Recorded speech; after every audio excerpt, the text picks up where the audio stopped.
This episode with Rebecca Casey, Sean Casey, Jaime Christopher, and Andrew Christopher needs absolutely no introduction. But I do need to mention my sponsor. The AC Show is brought to you by mortgage professional Rebecca Casey. Rebecca has a 16-year relationship with real estate. And if you want to hear about her other 16-year relationship, make sure you listen until the very end of this podcast. And if you have any questions for Rebecca regarding the content of this podcast or about mortgages or the real estate market, send her an email, rebecca@customcoastmortgages.com. Enjoy. It's the Andrew Christopher Show. With Andrew Christopher, your host. It's the Andrew Christopher Show. But really we call it the AC Show. Yeah, we really call it the AC Show. Really call it the AC Show. It's the AC Show. The eagle be dive bombing you. Oh, it's the AC Show with AC, your host. Check it out. Hey ho ho! It's the AC Show. No, it's not. It's the Rebecca Casey Show. We're going to flip that switch. We are. And for the first time, we are recording an episode of my podcast, socially distanced, but in person. The mics have been wiped clean, and there'll be no hugging, no funny business.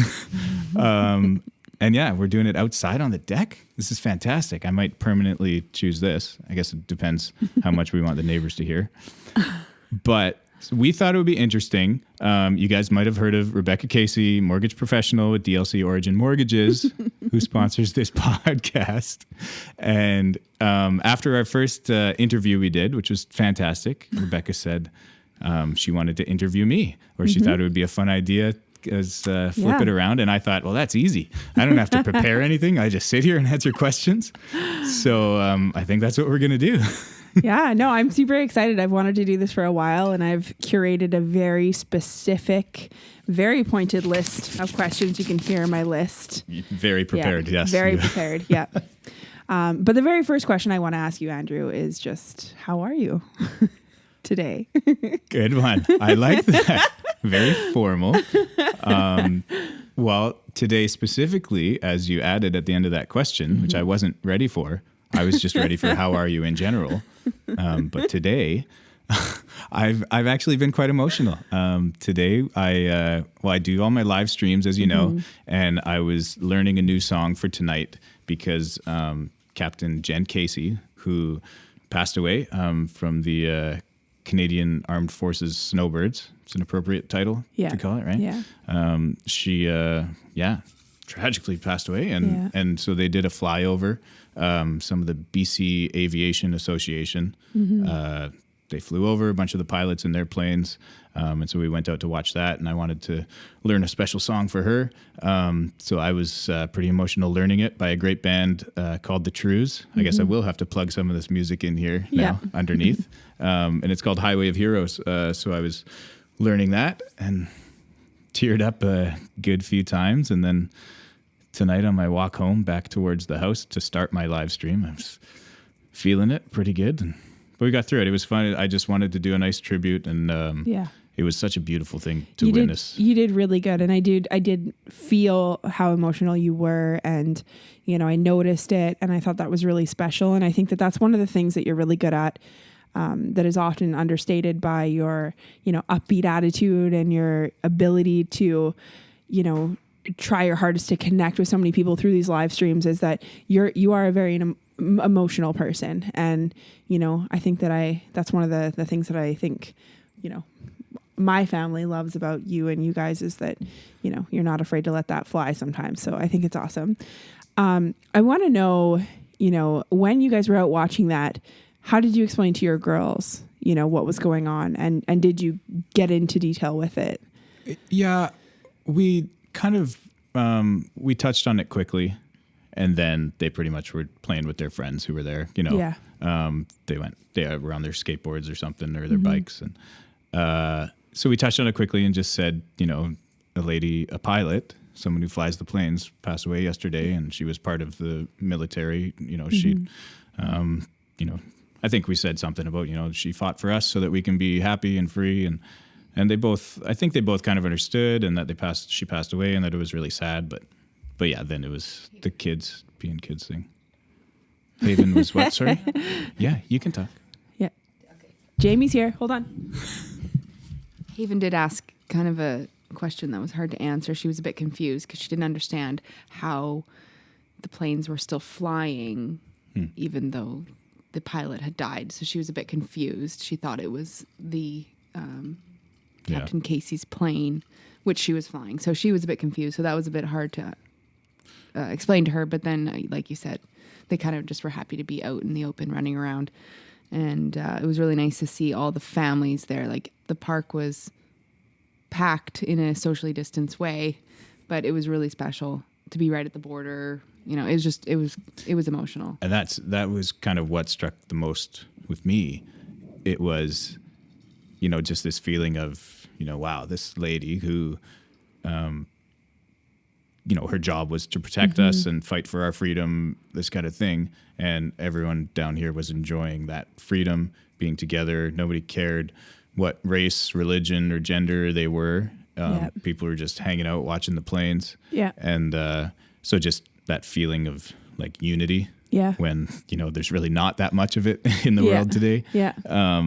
That just felt really good and was That's so awesome. emotional. And Yeah. Good for you guys. That's awesome. We went through the same thing. My husband Sean is here. For those of you that don't know him, he's also done a podcast with Andrew. Sean, it was say awesome. Hi. Hello. Sean might have a few things to say tonight. We're going to limit his microphone time, though. Just people have been asking for a second episode of yours as well, though. Hold on. I do want to say, because there's a stark contrast between your experience and our experience. Like, you guys went down and were on the beach, and it was somber, and you were at the border, and you were reflective and contemplative about the situation, and we stood in our front driveway wrapped in towels, drinking wine, looking up at the sky going, I don't think that's one of them. Like, is that one? Like, that's a plane, but why are they all flying this way? Just a coincidence, I think. We were under the impression that there would be, like, the remaining snowbirds would be flying and doing the heart and everything and the smoke show. Yeah, we didn't know it was like a plane parade. It came about pretty quickly, obviously, right? So I think the rumors started flying and the actual information, they were like, okay, so what is it? When is it? And people were just like, let's go see. This is what it is. But we're also living with Sean's mom and Sean's granddad right now. And Sean's granddad has dementia. So he kind of has these like short bursts of lucidity. And there's moments where, he knows what we're doing and why we're standing outside. And there was a lot of moments where he didn't know what the fuck we're doing and why we're standing outside. Why are you in a towel? Yeah. And just, and then it's, the looping through what day it is, what time is it? Have we had our supper yet? And so, yeah, I'm glad Sean pointed out that, we had a bit of a different experience. We did have a conversation with our daughters about, why the planes are flying and what it means. And, we made sure to touch on, because we're big on, feminist principles. So we were big on touching on, as a female pilot, and she was really brave, and this thing happened. And, and her last name was Casey too. So, which was of no relation as far as you guys know. Yeah. No, but it's actually a little bit funny. We said to our older daughter, the pilot's name was Jennifer Casey. And we made sure to be so serious when we said that. And she goes, oh my goodness, my teacher's name is Jennifer. So it was lost on her completely. That's so funny. But anyway, it's interesting to hear, your perspective on that experience and what it was like. And yeah, I'm always curious how people explain some of the tough stuff to their kids, because I think that's really, it's a difficult thing to do sometimes. Yeah, it is. And I think it is. You lay it out there for them. Maybe some of it sinks in, most of it flies over the head. It's like the sex talk the lady was telling us, with talking about the sex lady and was stuff. like, you guys haven't gone through this yet. No. Or the lady was telling your kids, do you hire somebody? Is there a person you can hire for this? Through the school, right? So she was telling us what to tell our kids. And she was like, you just talk to them about it. Just talk like it's normal almost, and a lot of it's just going to fly over their head, but at least you're telling them the truth, and then when they do piece it together, they're going to be like, oh, mom and dad were telling me this a long time ago, and kind of grow that connection, I guess. But I sometimes do it. One of the main things that I do that was suggested to us was when we're listening to the radio or Jaden specifically singing along with a song, and it talks about something sexual, I call her out on it. I'm like, God. Do you know what you just said? Like, that means you want to have sex with that guy. And she's like, no, it doesn't. And I'm like, well, actually it does. So maybe don't talk like that. Yeah. If you think it's so gross. Is that a conversation that kind of like as parents makes you like nervous to have or freaks you out in any way? Like, is there any part of the birds and the bees or the sex talk or like any of that is like impending doom? I think to you? No. For me, I've I said with that thing, it kind of has made me feel. Yes. Yes. Go back. Okay, go back inside. Is she outside on the second floor? Because we don't have a patio. Okay, go back in the room and shut the window, please. I love the Daddy Andrew. How many other sex? You actually. Maybe go yell at her, please. Daddy's working. Shut the window right now. Thank you. I wish she had a mic so we could have that in there. Hopefully we can get that in here. So what I was saying about the thing with Jaden and the songs or whatever, I'm kind of enjoying it almost. I'm like, this is funny. Yeah. Like, she doesn't know I'm teaching her. It's a little bit of fun. Hopefully there's more things like that we can do to just make it a bit more fun rather than embarrassing and big, scary. heavy. Yeah. You know what I mean? Yeah. Yeah. And for us, I don't know. We haven't really talked about it that much, right? Yeah. Or have you? Like right now, because it's the girls, 12 and 6, who you'd maybe be talking to a bit. Yeah. I'm obviously going to do the brunt of it when Ledger's growing up. I just the way I think about it is I just don't want our girls, I should say, I don't want them to hear anything from anybody else other than me. Do you know what I mean? Like, totally. I don't want her to go to school and be like, somebody said dick at school. Like, what does dick mean? Yeah. Do you know what I mean? Like, as innocuous as that may sound, I just want to hit them straight with the straight goods, and that this is what this means, and this is what you're going to hear. Totally. And I don't want and them that's to exactly be, what you should do. Yeah. Yeah, I don't want them to be caught off guard by it. You know what I mean? So if they ask me a question, like if they ask me a straight question, I'll give them a straight answer. That's what I've committed to, as hard as that might be. And then it's like to fulfill. At least they heard it from me, and it's either my fault or I helped them.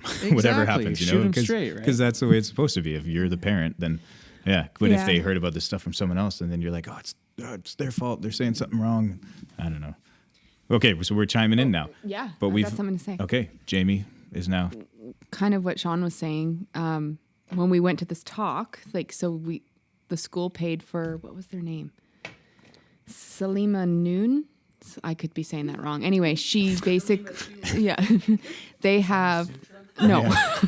All I could, okay, I'll tell this after. You go ahead. They pay her to come and teach the kids. Like, it's broken up into like kindergarten, grade 1, 2, 3, and then like up to grade 7.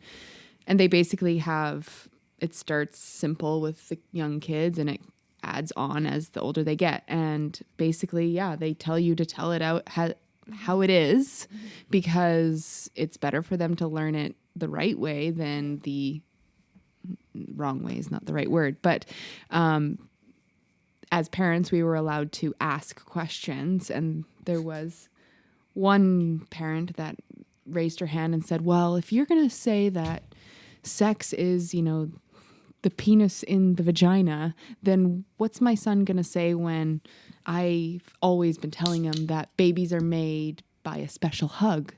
And she basically, that was her way. She explained how babies are made. And it was just funny to hear all these different ways that parents have explained how babies are made. And really, just to simplify it, and I've said it to Haven, her answer was ew. And then she rolled over and went to sleep one night. So Yeah. But I mean, really now, like looking back on that and thinking about it, I'm like, don't tell them that. Then they're not going to hug anyone, or they're going to think a hug is something different. Like that's the worst thing you can do. Yeah, the educators and other parents shouldn't be held responsible if, one idiot parent has painted themselves into a corner Yeah. in terms of explanations about sex, right? Yeah. So I hate that person already. Special hug. There's just such a wide variety of ways that families deal with this kind of stuff. And I think that so much of it comes down to, the anxieties that we have that have been implanted on us from our own heritage. And I think that, I have very little experience with this because, it wasn't a topic of conversation in my house growing up. It was never like something that we really talked about. And I'm okay with that. And I kind of just expected that that's how I was going to raise my children. And then along comes Sean Casey, who's like, no, you tell them the truth. And I was like, what do you mean you tell them the truth? You tell them nothing. Yeah. You let them find out. Yeah. So I got Jaden a book last year, and it was super awkward to give it to her. And it's from Costco. It literally spells out all the changes that you go through in adolescence, and it goes through everything: male puberty, female puberty, bullying, everything. It's a really good book. And she looked at me like, what the hell is this? I'm never looking at this. And now I've seen her go periodically and look at it on her own time when maybe she has some burning questions, and I'd rather her go to that book and look at it and maybe get the answers instead of Googling it, because my goodness, we all know what happens when you Google things. So Yeah. I mean, yeah, I don't know. Have you guys seen the most recent season of Working Moms? Okay. Well, have you guys watched that show? No. All right. Anyway, no, that comment is completely lost. But so apart from that, are there any other conversations or any other parts of parenting, that are terrifying, to deal with apart from the big conversation? The thing that comes up, the worst thing for me has been talking about death and where people go when they die, or why, they can't see someone, most specifically Haven asking, why didn't I get to see Lily Jean, my daughter who passed away? When Jaden got to meet her, Jaime got to meet her. And kind of on the similar side of that, the hardest part is seeing Jaden, who I know, loved and cared about Lily so much, and is so hurting because of Lily not being here, but Jaden dealing with it completely differently, and not really showing those emotions. And just for an example, she makes a lot of she cares a lot about her cat Bowie, who passed away, and brings him up all the time, and has pictures and all this stuff of him. But she doesn't really do that about Lily. And I think, it's just that part of it's really hard for me. And I know it's not that she didn't care about Lily. It's just the things that kids go through, associating death and what's after life. And absolutely, that's definitely the hardest part of it for me. I can't, we always say we can't imagine because we simply don't want to. This is an extremely complex, thing to have to explain to a child, and to have to, watch them navigate it and go through the phases, and, they with a brain that's still growing, certain phases maybe will take longer, or maybe they'll cruise through them, or, there's a lot to unpack with that for sure. I think that,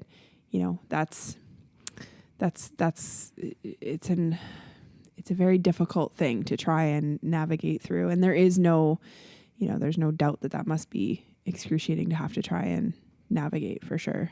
Yeah.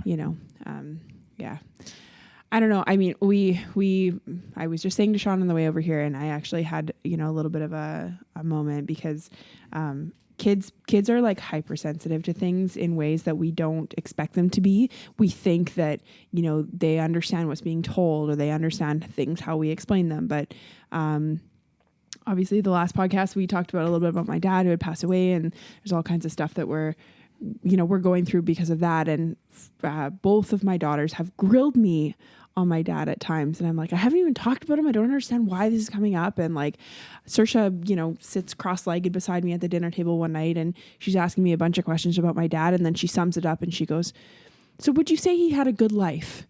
And I was like, who the fuck are you? Like, first of all, like, I'm not going to answer that, but it's just like, they go through things in ways that are so much more complicated than, because for us as grown-ups, as, grown adult brains, death means grief, means sorrow, means sadness, means heaviness, means seriousness.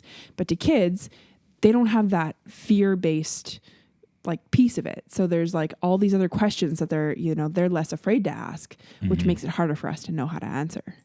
So, yeah. And they just cut right to the core sometimes, with questions like that, where you're like, well, that's actually a really beautiful question of you to ask, but it pisses me off. Shut the fuck up. Yeah.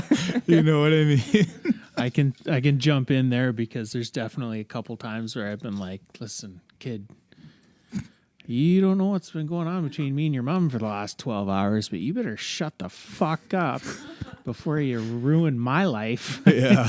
Because these are some hard-hitting questions like this, they'd be too explicit for podcasts, definitely, but... They should come up with a TV show that talks about the darn things that kids say, like the darndest things. It would be too hard. Are you serious right now? No, of course I'm not. And have it hosted by Bill Cosby, you mean? Oh, no, I would pick someone else. You know that was an actual show that existed, yes, right? I do. I'm just checking. But if we were talking about it now, I would pick someone else. For recency bias, I guess. But So one of the questions that I really wanted to ask you, and something that I've, wanted to know from your perspective. Whoa. I brought a magnum of rosé over tonight. So we edit this. I don't want to edit it. Okay. This is who I am. All right.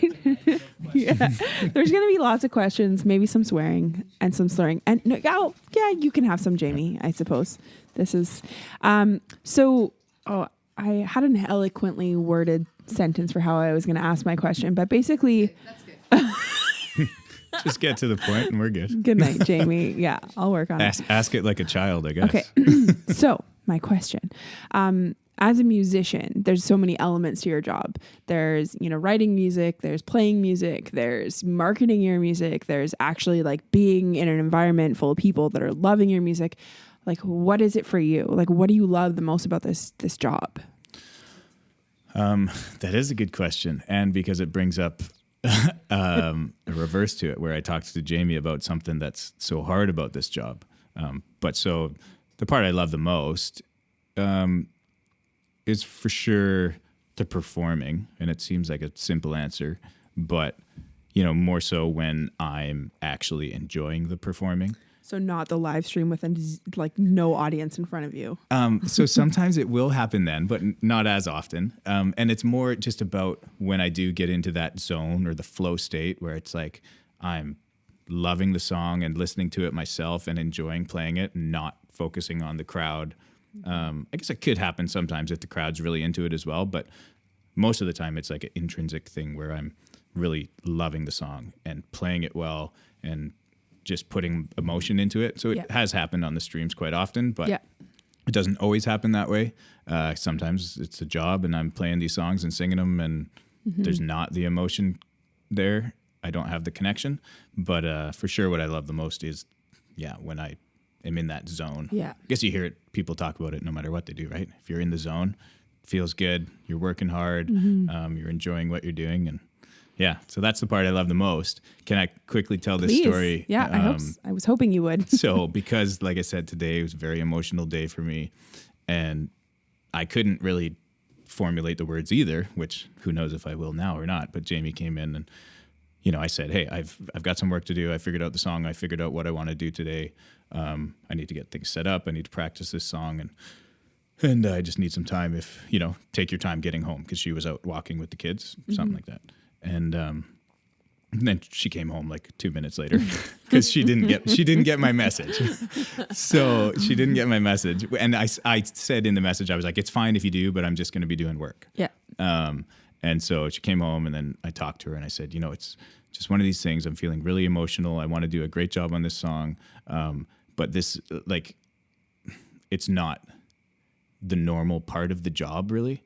So it's like something that's almost expected of me, or I'm almost obligated to do, is do like a tribute or something like I did tonight. Because I do want to do it, but it's not the most comfortable part of the job for me. But it just seems like part of the job where, okay, people are going to expect this. People are going to enjoy it. I'm going to be happy to do it, but it's a very uncomfortable part of the job, even if I do enjoy it sometimes. And so I was trying to explain that, and I don't know. It was. Well, I think part of authenticity is, is just letting that shit hang out, and I think that is one, like I said before, that's one of the things that you do really well. Sometimes it's not always comfortable, and you're right. As a professional musician, you take on a role of, public figure in some senses. So it wouldn't be right of you, just like you acknowledge the 7 p.m., nurses thing, like the healthcare professionals thing. It's really, I think, important for you to acknowledge that there's lots of different people listening, and to make mention of the things that we as humans are going through together and stuff, and that tragedy is one of them. And I think that it's bound to not be comfortable for sure sometimes, but sometimes that's okay. Like it would almost have the adverse effect if it was just too comfortable for you to be like, this awful thing happened and I'm gonna use it to my advantage to play a song I'm really good at. Like, that uncomfortable or that discomfort promotes growth through that. And I think that that's not a bad thing. Yeah. Sure. Well, I was just going to say on top of that, like, do you ever resent that? Like, do you ever think, like, listen, like, and this is just me asking a question off the cuff here, so feel free to cut it out later if you want. But like, the thing I'm thinking about right now is like, you've been through unimaginable things in your life. Like, do you ever think, you know what? I don't want to fucking give a shout out to the, like, I don't want this to be my fucking responsibility tonight. I don't want to have to deal with, like I've paid my grief dues almost. Like, do you ever feel like that? I definitely feel that way in certain aspects in life. Yeah. I have a hard time a lot of the time now with, and I'll say it, like Bowie passing away, like our cat. Right. I had a hard time, and Jamie and I talked about it a lot, and because Jamie had a really hard time with Bowie. I don't have a super close connection to animals. I love them. I don't wish any ill on them. Right. But I know Jamie does, and I know Jaden did as well. And for me, so that was a hard part about that kind of, like I've dealt with giving it the respect it deserves. Okay, kind of. okay, Yeah. It was a bit harder because, kind of as you put it, I've put everything into grief for so long because of Lily. And I'm like, it's okay. It's going to be okay. It's, which is a hard thing to say. And it was so hard to navigate for us, for sure. In terms of these tributes and stuff that I do musically, I haven't felt it as much. I think that is along the lines of what I was saying to Jamie. It was like, this now adds extra stress to my day because I want to do this justice. I'm gonna do it, but it just made my job a lot harder in essence, because I need to learn something. I need to do something different tonight for the stream to pay my respects. Maybe you'll have to come up with like a travesty threshold, like okay, if 3+ people die, Andrew will sing a song and give a tribute about it. Yeah. Like, we almost weren't going to let him have the microphone. And maybe that's why. Yeah, and there we go. Sean Casey, ladies and gentlemen. Yeah. Okay. Kind of what you were saying earlier about Jaden and not showing her emotion in missing Lily or grieving Lily. What I found why it was actually so hard when this cat died, which we're coming up to 2 years now, is that when Lily died, I was desperately trying to not have Haven early. Like, I was in the hospital. I was 30 weeks pregnant. It was kind of a disastrous time in both of our lives. And a lot of that, and then I had Haven, that 31 weeks, when Lily had passed, and she was in the NICU, and Andrew was grieving. And anyway, it was just a survival time. I didn't really get to grieve Lily properly. And as weird as it sounds, and I've talked to counselors about it, is that when Bowie did die, all those grief feelings came out, and I finally was able to feel those feelings. And like, it was really hard to explain that to Andrew because it was a cat and it wasn't obviously the same. And I think if Jaden feels anyway the same way I do, it's been her kind of way of grieving Lily in her own way. We all know Jaden; she likes to do things in her way. So like not her to shirt tucked into her sweatpants. like her shirt tucked into her sweatpants. Yes, she's got Although a lot. I've been tucking in a lot of shirts lately. There's I'm been not a gonna lot lie. of tucking here. Yeah. Is that weird? I don't know. Okay. I think it's fine. Anyway, Wait. not what? What kind of tucking are you talking? I don't know. What kind of tucking we talking? I'll just pass this back to you. Yeah, Oh, you know God. this is getting edited out. Yeah. Yeah. Again, you know, I just think that it's when it comes to grief, I just feel like there's no, you know, everybody says that there's no prescribed time and you go through it on your own, and, you know, everybody has a different timeline. But like, we say that, we hear that, we receive that information, yet in our heads, we're like, no, there's like, you have X number of months to process this shit and move on with your life. And if you don't get through that, then, you know, there's something like either some hang up or there's something wrong. And yet then I feel like that just fosters this extra like layer of like, you know, trying to go through this stuff like, you know, internally, because you're trying not to, and yeah, it's complicated. So, you know, like all shapes of grief are, you know, there is no right and wrong and whatever. But I think that as a musician, as a public figure, as somebody who's out there and marketing your own brand, which is you are your own brand, there is a certain due diligence that you have of, you know, making mention of what other people are feeling, because, you know, you want people to know that you authentically care about them and that you get it. And I think that there's nothing wrong with that. And I can imagine it must be, you know, must be difficult to, you know, to know how to, you know, it's like right now, like obviously as a mortgage broker, every email is like, you know, like, hope you're staying safe during these times. And I, out of principle, I don't do that. You'll notice none of my marketing says, you know, during these trying times, you need a professional. Like, fuck that shit. I'm done with it. Because, you know, I am just over, and this is, you know, maybe I shouldn't have said that. Maybe we should edit that out. But I just feel like, you know, we're all sick of hearing it. And so, yeah, I get how that must be, you know, difficult, because in a way you have to acknowledge it, but how do you do that? And so that. Oh, I feel like that was, maybe I said the wrong thing there. No. Okay. But if you think we did, if you think you did, we can edit it out. I'll let you decide. I was just thinking, you know, when I already mentioned and Jamie already mentioned that we are socially distanced right now. Mm-hmm. I'm like, why do we have to fucking say that every time we talk or every time we take a picture? Be like, hey, look, we were a hockey stick away. You didn't mention how we French kissed when we came up to the door. Left that out of the podcast. And that'll be edited out as well, Sean. We as in Sean and Andrew only. Yeah, well. Yeah, but nobody can just see to who you're be looking clear, at here. we are not in the lifestyle. So it's like that. I'm like, yes, I know. We should probably say it to be professional so that we can't, you know, we aren't getting in trouble for something, or I don't know. Yeah. But it's just, it feels so But fake.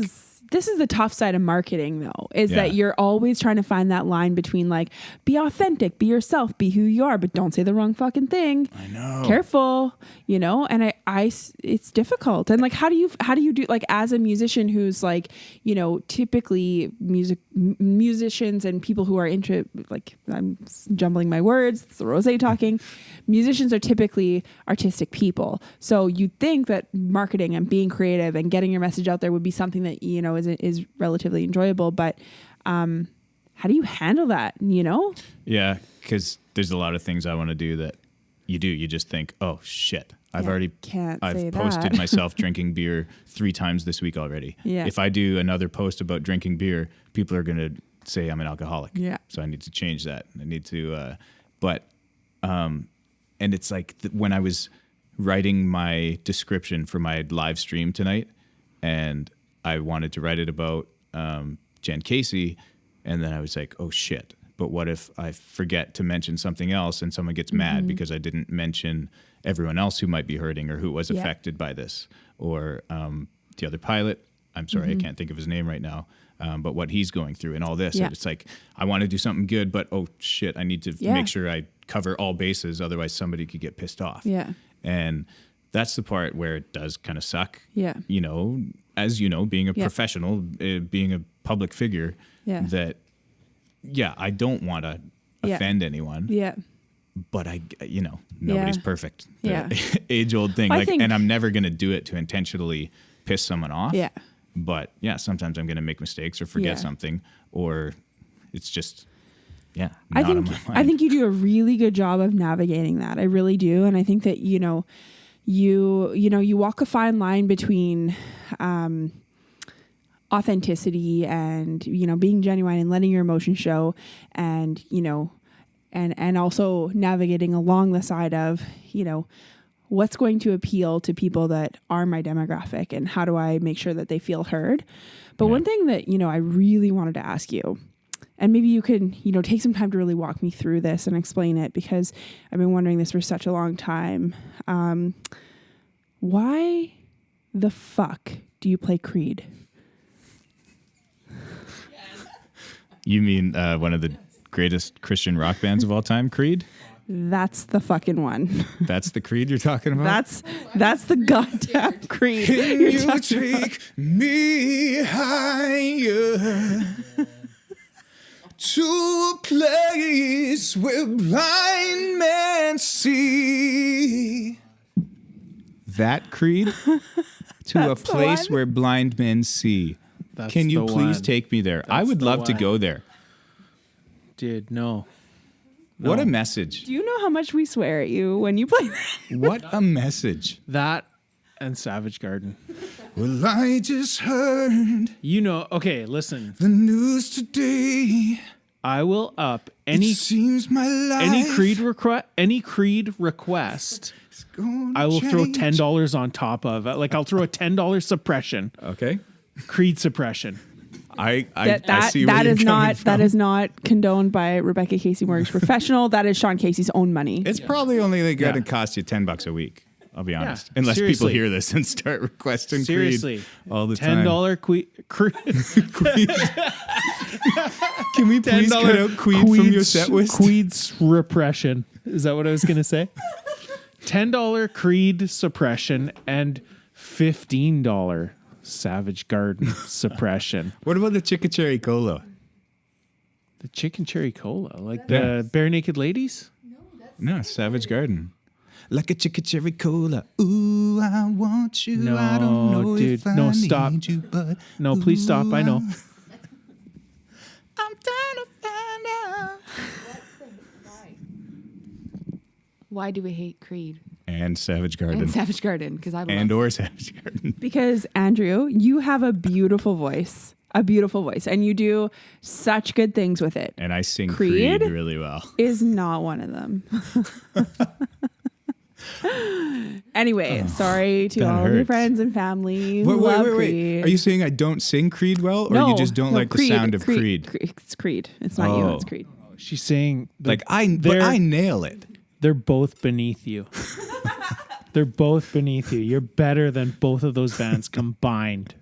Okay. Well, I appreciate that. I can take I that. really would. Okay, this is the rose talking, but I feel like I want a little bit more teeth from Andrew Christopher. Like, I want you to fucking say, I don't like that song. I don't want to play it.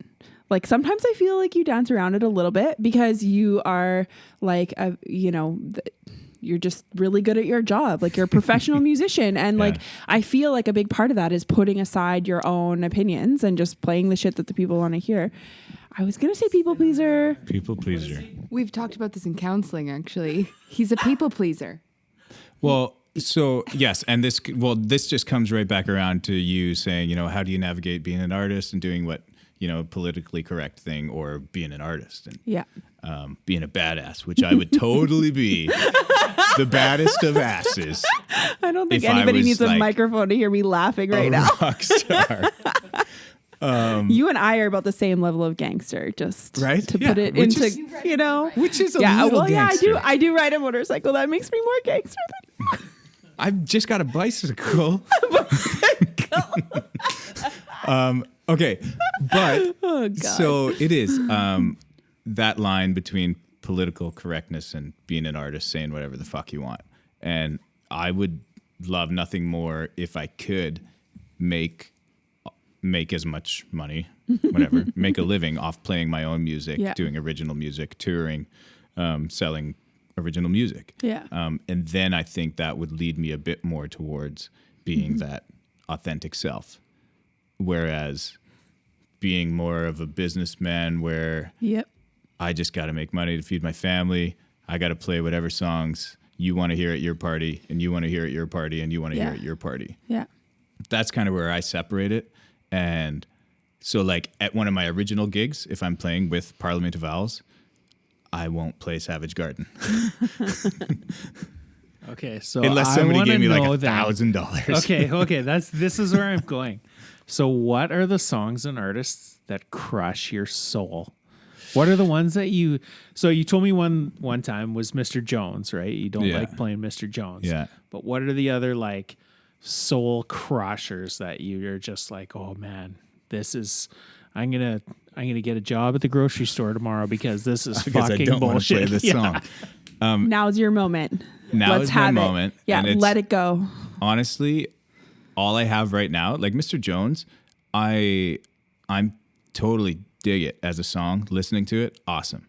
I just don't like performing it, because it's really hard to sing. There's a lot of words, really quick, and he sings so high. He I also can't find like a good in key. concert, he just like mumbles it all. I bet, it was right? bullshit. We were I know, like, we went. so that's what makes my job so hard. Yeah. I have to do Yeah. these perfect, like the recordings, when they don't fucking do that they don't live. do that. I know. Anyway,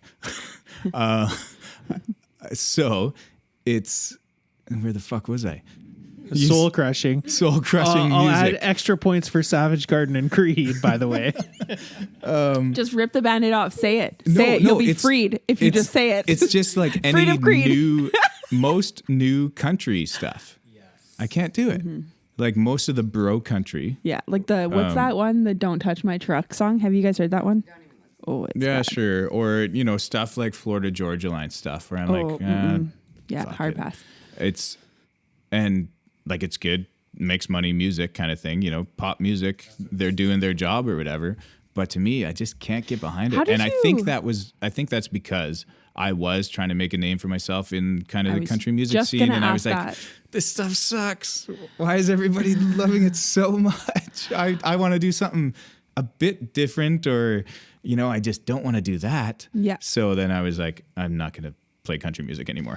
I was just gonna ask that, like, how did you end up? Because I feel like country, for some reason, when you hit those country nights, like a lot of your fans, a lot of your people, and like you just have this they just fucking fit. Like, I don't know why that is or how that happened, or is that just in my own head? Like, Well, that's the thing. And I always tell people, I'm like, I know I sing country music really well. It's not my favorite, but I know I do it well. So I do quite a bit of it. And even, yes, the newer stuff, because I have to learn it for people's weddings when they want to dance to Thomas Rhett or whatever, great love songs, Right. really well written, new country crap that I'm just like, okay, whatever. But I think, so those would be the ones. Those are the soul crushers that I don't get into. I don't really like it. I would never get really emotional over Yeah. a song like that. Now, twisting that into Lukenbach, Texas by Yeah. Willie Nelson, Waylon Jennings, Yeah, like some yeah. classic country stuff. For And I sure. bring it all the way up to the 90s. Like I loved Garth Brooks stuff. I know it was very 100%. it was very pop and most of it he didn't write and Yeah. just produced for the masses kind of thing too. But with all music, the pop music 20 years ago was way better than the pop music these days. It was way more different. It was more inventive. Having said that, how much room do these guys have to be inventive these days? Kind of everything's been done, Yeah. but there's still really cool bands and really cool music out there who are Yeah. at least doing these cool new things that were done years ago, but putting their own spin on it. I don't know. Did you ever watch that Foo Fighters documentary on HBO a couple of years ago? Did we talk about this before? I think I got through a few episodes. I don't think I've watched the whole thing. You have to watch the one about Nashville. Yeah. So the one that they did, long story longer, they Feel free. they made an album based on like doing a song in every city, every sort of musically relevant city in the US, right? So they did one in Seattle, obviously New York, Chicago, and a bunch of places, but the best one was Nashville. Mm-hmm. And one of the things they said about Nashville is that Nashville is not a singer-songwriter town. Nashville, you have the talent and you have the songwriters, right? Right. Yeah. And so that's why they have people like for example, Willie Nelson is a great example. So Willie Nelson wrote Crazy, right? You know, Crazy, like Patsy Cline, yeah, right? Yeah. Willie Nelson wrote that song, released it to no success, and sung it himself, and didn't go anywhere. And then Patsy Cline released it, and it was great, right? And so they found that with like Willie Nelson, Dolly Parton had the same sort of experience in that episode. Who else did it? Oh, it was Zach Brown Band was like the newest one. Mm-hmm. And so they talk about like, unless you kind of fit this certain mold, we don't necessarily want to hear from you. Yeah. Right. And there's a big portion of, I think, new country music artists that are kind of rebelling against that. Zach Brown Band is one, and the other one is Sturgill Simpson. Yeah. Right. That are sort of rallying against that. And it goes to what you're talking about now. Yeah, totally. Having said that, I would say that there's a lot of really good local, like lower mainland talent for new country artists that are making their way in that, and I mean, I'm sure like to come out of, Langley, BC is like, it's, it's a big deal, but like, I think that there's definitely a market for it. And I think that, it's really interesting to think that, that there is potential in that sort of genre. But how did you get there to begin with? Like, go back, like story of origin shit, like For country music, Andrew Christopher. How? It was driving across Canada in a GMC Safari. Oh my God. With my mom and dad, and it was in a truck. Nothing. No, of course it happened GMC in a truck. Safari is the van, like not a minivan. Okay, it's not a truck. The big van. Okay. Because we had 4 kids. It was me, my 3 sisters, mom and dad. And it was there and back was Shania Twain's CD and Garth Brooks CDs. Yeah. Like we had like 4 CDs of each. And for some reason, I don't know if that's just what made my parents somehow get along for the very short time when they were together. But I guess that kind of held them somewhat sane. And so we just listened to that over and over and over. So I could sing you every Shania Twain song, every Garth Brooks song. That's so funny. And I guess that's where it started. And then, in high school, went through a phase, loved country music. Then it was, I don't know, I went in phases for sure where I got into country and then I was like, this isn't what I like. And what you were saying about like the BC Country Music Association, which I was a big part of. I still have the utmost respect for a lot of those people. Not just the people running it, organizing it. It's all volunteer stuff. They do an awesome job, and there's so many great volunteers. Yeah.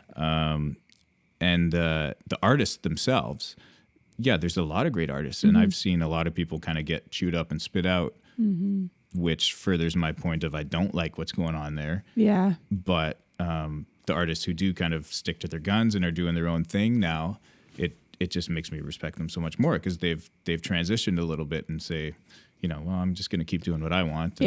And it's not the quickest way to the top, but it would be a lot more fulfilling if you did it that way and got to the top. And it's I feel like it's got to be such a tricky balance, to figure out what your, what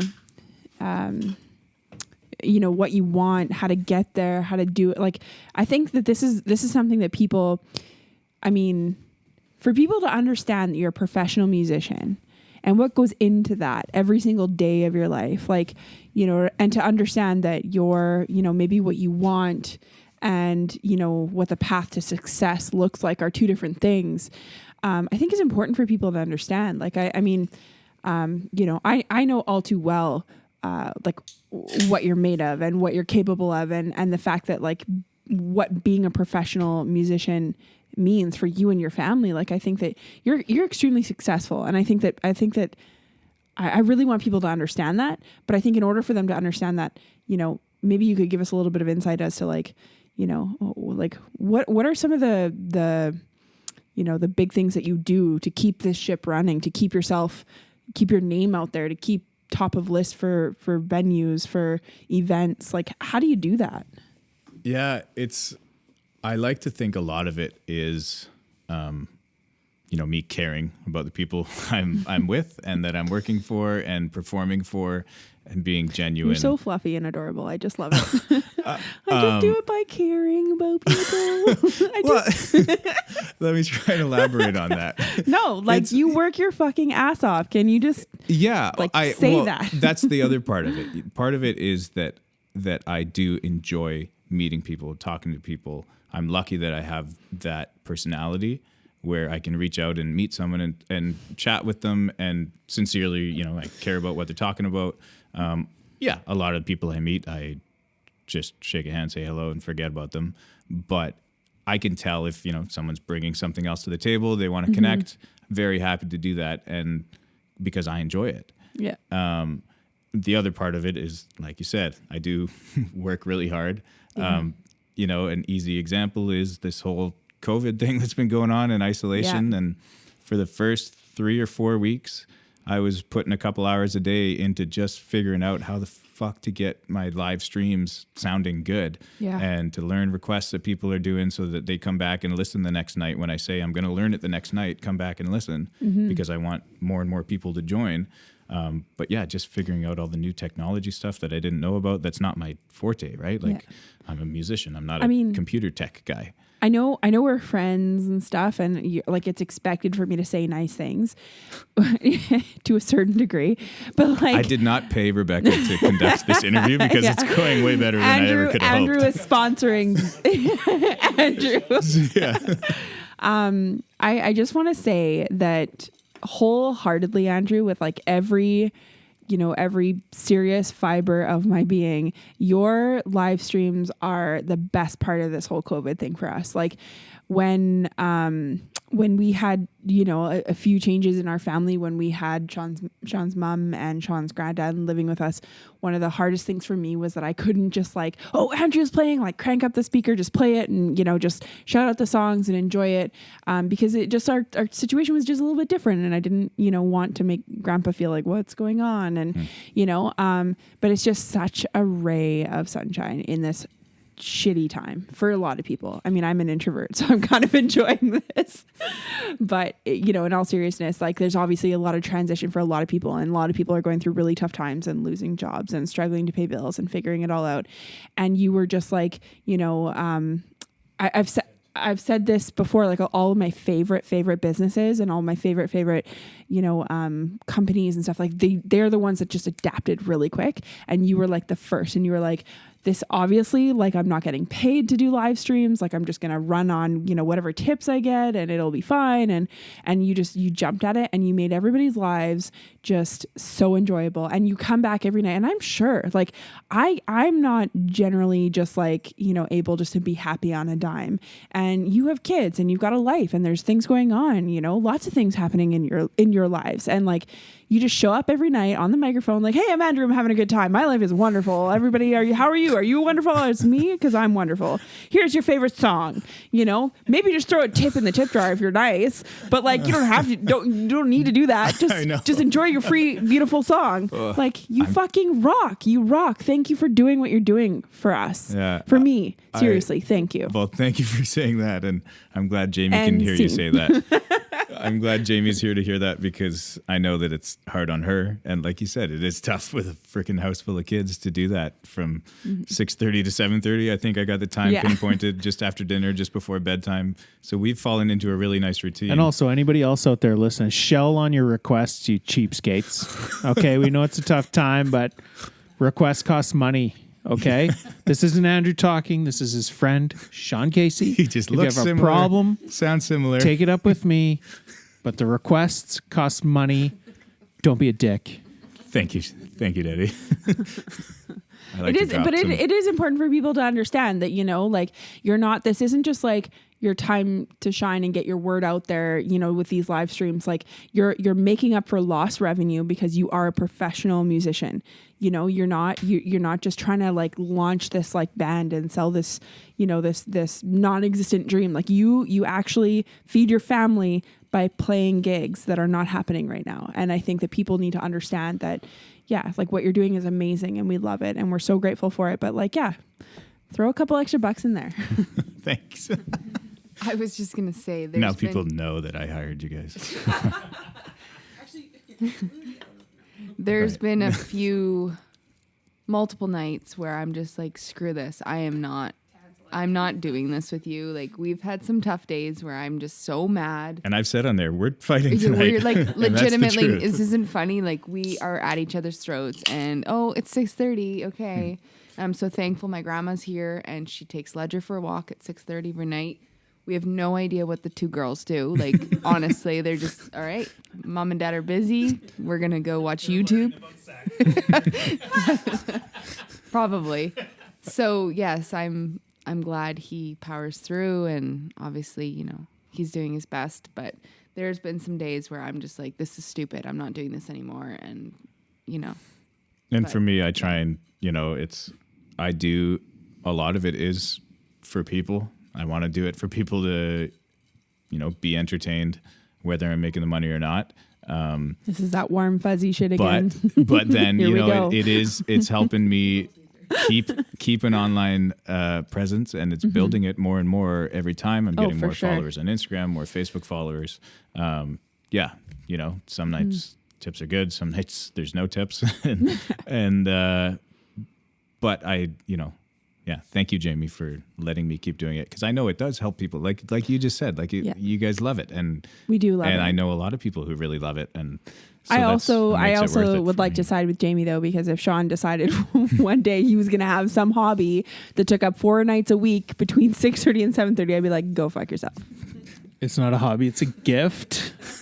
And there is, Sean, And- you could start doing these 4 nights a week for an hour. You could go on Andrew, quarantine karaoke. I would kindly ask you to shut the fuck up. Please. You've got a voice, man. Let the people hear it. I could quarantine karaoke a little bit, maybe. Really? Oh, man, I got to show you this one guy who's on there. He gets probably like 500 people watching at once, which probably amounts to 50,000 views, where I get like 2,000 or 3,000 views on my streams. And he comes out in like banana hammocks, and he's like What? this. I have just one of singing those. classic No, I'm just rock. Anyway, it's good times. So then you ask everybody, on every single podcast you do about what their all-time favorite song is. Gun to your head, Desert Island. So what is that for you? What is your all-time Desert Island, gun to your head favorite song? What's the desert island? Like if you're one song for the rest of your life because gotcha, you're on okay. a desert island. That's never part of my question. Okay, well, it's part of my goddamn Oh, question. okay, got you. So the reason I Ledger's standing in his crib. So I make it really easy on myself, and I've said this once or twice on the podcast that my gun to my head all-time favorite song is "Semi-Charmed Life" by Third Eye Blind. Oh my God, we've never talked about this. I love Third Eye Blind. I know he we hates don't, them. Yeah, we don't share this same No, okay. thing. No, that's right. I- It's Matchbox 20. You hate. Okay. But he also doesn't love Third Eye Blind. He Right. doesn't. And So he's but gonna you've lie to never us heard right this. now. No, I didn't, and I'm really excited to hear this because I love Third Eye Blind. So for me, it's very nostalgic. It's a great tune. There's actually lots going on in the recording and production quality of it. Lyrics are pretty sweet. I love that kind of rap rock stuff. Like I love that. Yeah. And that's kind of what this is, right? Yeah. Lots really quick verses and great sing-along chorus. I play it with my band. It was one of the ones I always play for people when I first was learning guitar to try and impress them. I'm like, check this one out. You're going to love Yeah. this. Like when I first picked up acoustic guitar, I would learn it. And so lots of happy feelings with it. It's a sweet song. It And is a for great me, song. so that's the easiest one. I guess it is. Yeah, that would be my all-time Okay, favorite so song. there feel But- like there's like a So, but it's like, 1B to that though. you know, What is now it? I've get introduced to all this amazing music every week I feel like it can change. It can through change. You through can't. requests and stuff. Yeah. And now I'm listening to vinyl down in my basement, and it's like, I don't know. There's an endless supply of amazing music out there. So yeah, it should change all the time. Like if you had asked me probably 3 months ago, I would have said "It Hasn't Hit Me Yet" by Blue Rodeo. Yeah. Because I was listening to that song 5 times a day. Like just couldn't get enough of it, kind of thing. Because you and Sean are in love with each other. Yes, and there's a lot of tragically hip tunes where I'm like, Yeah. frick, Bob Cajun, yeah, anytime. Grace too. No, I'm not Like- like making that noise about tragically hip. It's just that I just hate that I'm going to lose my husband to another ginger. Yeah. I hate Sean. No, I love Sean, and I just I hate that Andrew's going to take him from me one day. So the answer I do give is "Semi Charmed Life" by Third Eye Blind. Can we take a pee break while we're? Yeah, totally. Okay, we'll just keep going. So my all-time favorite song, I guess, is Third Eye Blind's "Semi Charmed Life." Okay. Do. No, you didn't miss anything, babe. That's okay. So We just took a break. Way to ruin it. I was going to edit that so seamlessly. I'm not a huge fan of that song, but they have some good tunes. Those guys. They I'm do, not- yeah. I'm not gonna shred them. Are they? Is that like Third Eye Blind part of the 27 Club? Like the whole the lead singer? No, the lead singer didn't. No, he's still rocking. They Okay, played the why- Stampede who a couple am I years thinking ago. of right now? Then, what they played the what? What? The Stampede. What? They played the Stampede? The Who am Calgary I thinking Stampede. of? Who am I thinking of then? Did I say something wrong? Are you guys fucking with me? No, Oh, but just oh. like 2 years ago. Really? Yeah. I don't remember that. Yeah. I was like, definitely- why are they playing the Stampede? I But they definitely did. wouldn't have gone to see them. Yeah. Because I know a guy who did. He's a diehard. He was like my first gig, like some backyard party thing, was a 40th birthday, and it was this guy's brother, and he was a diehard Third Eye Blind fan. He Yeah. was like all night long, Third Eye Blind, Third Eye Blind, like- Third Eye Blind. And I so like- I played a bunch of it, and then he told me he went to the Calgary Stampede to I see like them. How's It Gonna Be? I was just gonna I- say, have you ever even broken up with somebody or been broken up with if you're not like obsessed with How's It Gonna Be? Like, So Third Eye Blind, like I literally, oh, as You laid Movi, what? my friend Movi would say, literally laid on my bedroom floor with my CD player, put the Third Eye Blind CD in there and listened front to back like probably 20 times Yeah. because I was so Heart depressed, sick. angsty, heartbroken. I don't know. I was just a fucking kid. So I was laying on my bedroom floor listening to this music. How is it going to be? Yeah. I don't know. That was my first ever serious breakup. Like, lived with, moved out of, like that. Yeah. But I mean, I loved the album It was not before that and serious after that. for me, but But like, no, but it's just, Right. it's just a, I don't know. Anyway, I don't know what you have against Third Eye Blind, Sean. I don't have anything against him. I just don't like his favorite song. That's all. no, you said you do kind of like it.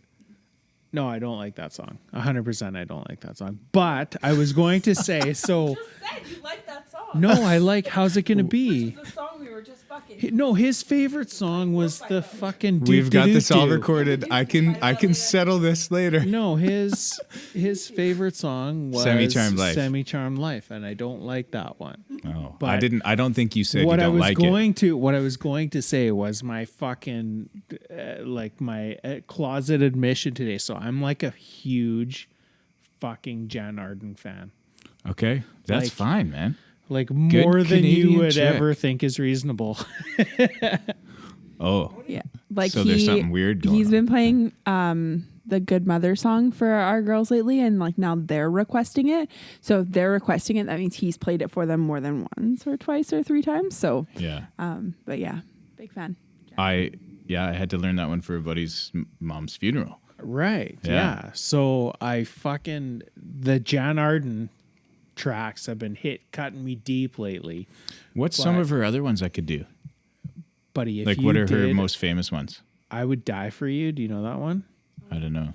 Oh, Yeah, I'll have to check it out. talk about like, She's awesome. She's so fucking funny. oh man, Just a personality. just and like, yeah, just the like, she's just like a hard, you know, like wind blown prairie woman, you know, like Wind blown. my people.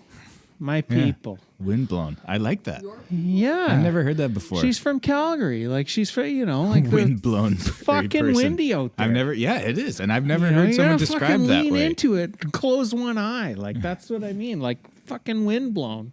Yeah. Stretches the Us skin. coasters are a soft breed, according to a prairie boy. Yeah. No. We don't know how hard it is to walk uphill. No, we get the both abrasive ways. salt air in our, Yeah. right? In our, like room temperature skin. Yeah, but it's abrasive. It is abrasive. It causes rust. Yeah. It's terrible stuff. Yeah. Anyway, wait, do you have, oh, wait.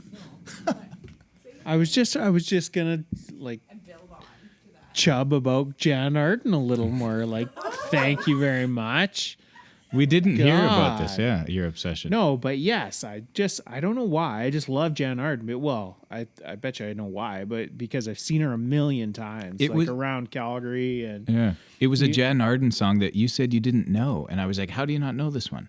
It was someone was covering it on you that. sang Good Mother the other Yeah, night, Good didn't Mother. And then what's her other super popular one? you? Insensitive? Insensitive. And Jamie said she didn't know it. I was like, how do you not know this song? Yes, someone else was singing it. It was a cover of it, and you didn't recognize it.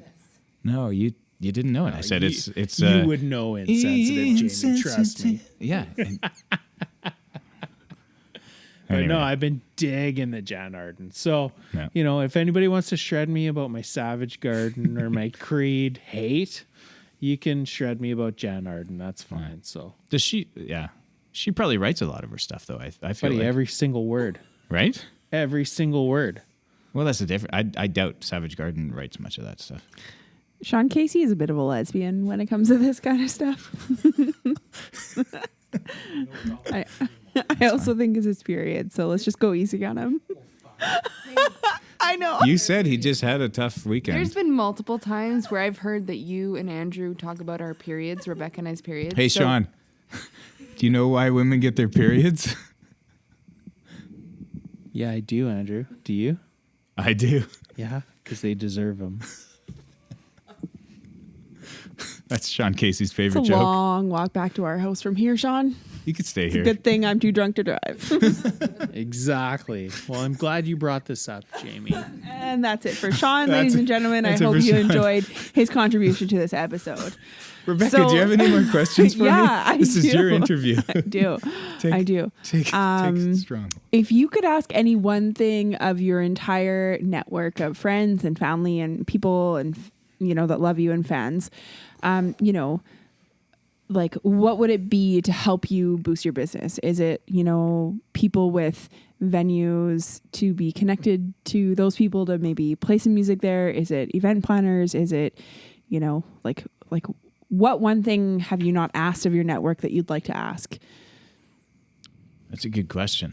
When you first started asking, I was a like, little bit where were No- you going with this, Rebecca? No, I could feel it because even I was wondering. I had the perfect fluffy, you're so cute and caring answer picked out. I was like, this is my moment to shine. And then you made it about my business, and I was like, oh, damn it. Yeah. Thank you, Jamie. Answer both. Oh, well, the Yeah. cute What does and- Andrew? The cute and fluffy thing was I would like people to focus more on family and traditions. Oh, why you gotta do this to us? Like, Listen, I've been going through a lot over the past 6 months. I read a book, and I'm reading another it's book. not the Jan Arden I'm Sean, listening to a lot who's of not Jan allowed Arden, to have the microphone anymore. and I would like people to focus on that stuff a bit more. That's amazing. Rather than their.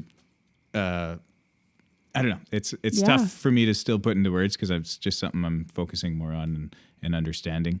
But rather amazing. than putting the focus on money and their jobs and all this stuff and to buy things, I to feel focus that on so families and hard. tradition. Saoirse busted me on my computer today, and she comes in there and she like, "What, Mom? You're working? You said it was a long weekend." And she's like about to dive into me and give me a hard time. I was like, "Saoirse, I was looking up a muffin recipe. Like, calm your tits."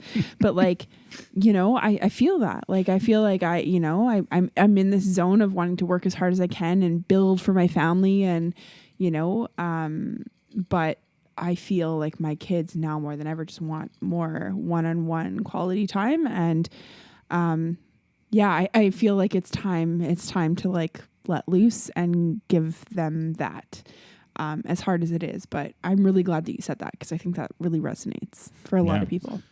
Now for your business. And then on the business side, I would kind of was going to focus on the whole just liking and sharing and promoting without the financial push. But that's something I've already kind of asked like, who do you people want to do. know? Like, you know, so BNI is like a thing that I've participated, enunciate your words, Rebecca, participated in the past. And BNI is all about who do you know? So this week I'm asking for, you know, people that are in this stage of life. Who do you know that's in this stage of life that could use a mortgage broker? That's the question that I'm like taught to ask. So if you were at my BNI meeting and you were given a room full of professionals with their own Rolodexes and their own network, and you were to stand up and say, who do you know that?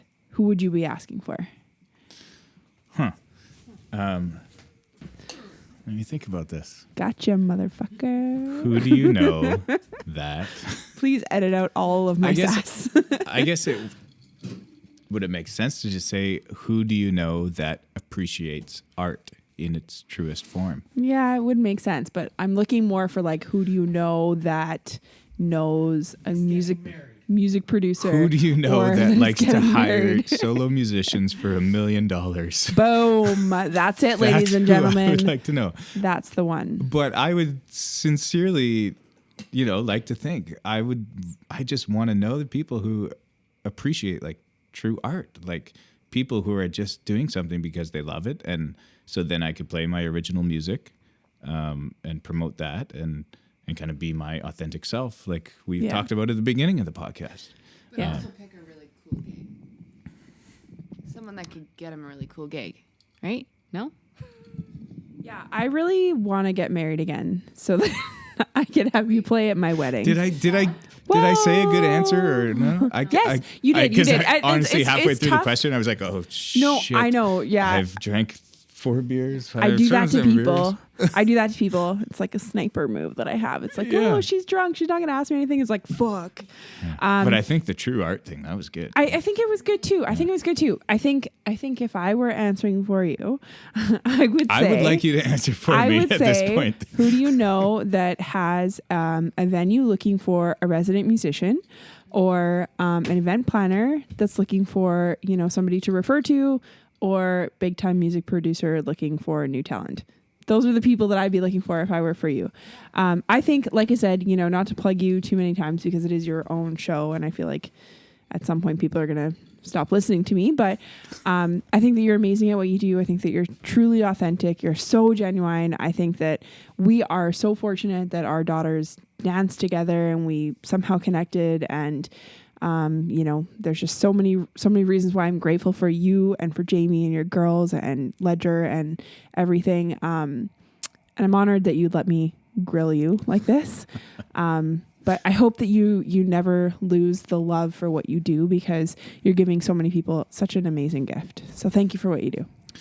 Well, you're welcome, because I'm the best, right? Isn't that what this was all about? I was just finally picking up on what you were putting down. Hire Andrew. He's the best. He's the best. I'm the best. Sean Casey, do you have any closing remarks? I don't know why the mic was passed over to you. Well, but back to periods. No. and Jan Arden. Yeah. No, I just honestly, buddy, like just to pile on what Rebecca was saying, like we I think a lot of people like you because they hear your music and they hear your style and they like what you do. But if they knew who you were as a person, I think you'd have like the biggest fan base in the world, because that to us is really what sets you apart, is you as a guy, right? And that's why we're friends with you, is because you're just a real person, and you don't pull any punches. And I think, part of what Rebecca was saying tonight was like, we'd like for you to not pull any punches on your podcast and on your on your live stream. So the next time somebody tells you that their favorite song is insert blank song that sucks here. By a new country artist Like, call them out on that doesn't it. suck, but he was just fed a piece of shit garbage song to sing. Like last time I came on your podcast, I told you that my favorite song was by Blackstreet, and you were just like, "Yeah, that's so great." You should have told me. Like that was a test, and you failed. dig Anyway, it. sorry. Yeah, so that's like your favorite. What would you say? That's your favorite like car song? Pump up song or Is that? yeah. Yeah. But your yeah, favorite dude, song? that's all I would say. On top of what Rebecca said was just, man, we're not friends with you because you play guitar. We're not friends with you because you sing. It's fuck all to Thanks, do with man. it, really. Like, to be honest with you, and I think that, the reasons that we listen to you and the reasons that we tune in every night are because we know who you are, and I think more people would gravitate to that if they had the experience with you that we did. So we need to have more Andrew. bigger parties. Cheers, There you we guys. go. Thank you very much. It's the AC show. Sean, can you give me your best AC show impression? Oh yeah. JC Casey? The JC. I don't know. Oh, you do, babe. The JC Casey show. Oh, I get it. The JC and Casey, like not KC, like Casey, like Sean and Rebecca Casey. Got it. And JC. JAC. JAC Casey. We'll spell it out for you later. It's like DJC. DJC. I don't know what. That's No. my DJ name. Okay. DJC. That's it. That's it. That's the end. That's the end. That's the end. Congratulations. Oh, and thank you to my sponsor, Rebecca Casey, Mortgage That drunk Professional, bitch. DLC Origin Mortgages. Rebecca has a 16-year relationship with her period. It's probably pretty close, actually, isn't it? Mind your damn business. Is it 16 years? I can't even look. It was 16, but it feels like 20, Andrew. End this shit.